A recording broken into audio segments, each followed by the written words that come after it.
if you ever get a chance to live in Pakistan, would you or would you not? अगर आपको कभी chance मिले पाकिस्तान में रिहाइश करने का, अपनी फैमिली के साथ शिफ्ट होने का, आई थिंक अभी इस्लामाबाद वाले बुरा मानेंगे, बट कराची के अंदर, would you ever? See, depends upon the situation. Lahore वाले भी बड़ा गुस्सा हो जाएंगे Where I get the opportunity to let my deen, I would like to go there. Like if you ask me, number one, I prefer India. Because that is the battlefield. It's the battlefield. The Mujahid likes the battlefield. But of course, we never thought that there would be an allegation laid against me. I'm promoting terrorism.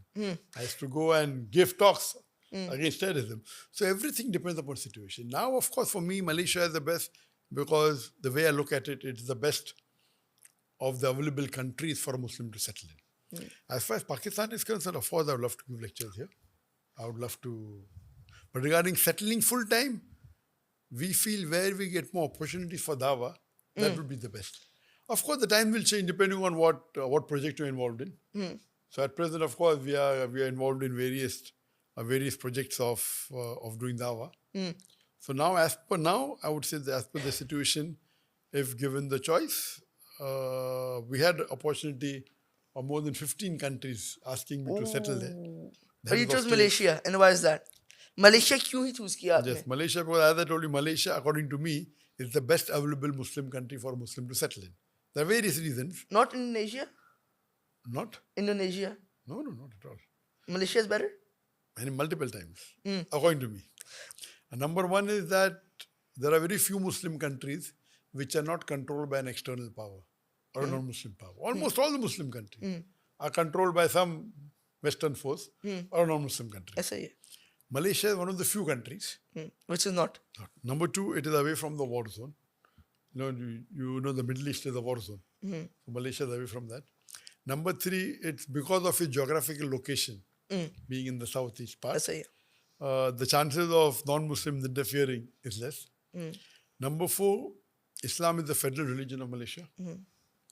Number five, Malaysia is an advanced country. It's economically strong. In terms of living, the expenditure, the expenses of Malaysia is quite less. Besides that... Living of cost is less. Sorry? Living of cost is less. Cost of living. Number seven, Islam is the vote bank.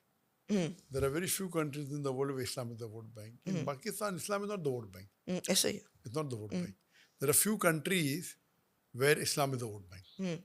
Number nine, not counting the Arab world, the Malaysians, I feel, are one of the best practicing Muslims, not counting Arabs.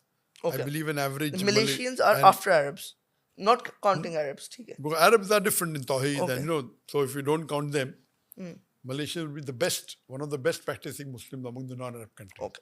Better than average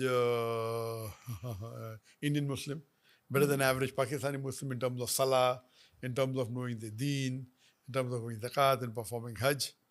And the Malaysia, in terms of scenery, is very beautiful. And the next point, maybe the 11th point, is that, when you give zakat, the zakat can be offset for your income tax. So if you have to give income tax for an amount, if you give zakat to the registered Baitul Mal, so that is exempted. But why did India do this to you? Why did they put these charges? Is like a personal grudge with anybody? No. Because I was a Dai, and most of the non-Muslims loved me. And they could see that many of the non-Muslims were accepting the Deen. So it was against the vote bank. It was against the vote bank. Is there anyone after you in India? Do you think आपके बाद अगर, if there's someone in India, is there anyone after you who's doing the same dawah? There are people doing in different ways. There are dawah being done, but as far as giving intellectual answers or giving replies to atheism or Quran-bound science, there is a vacuum.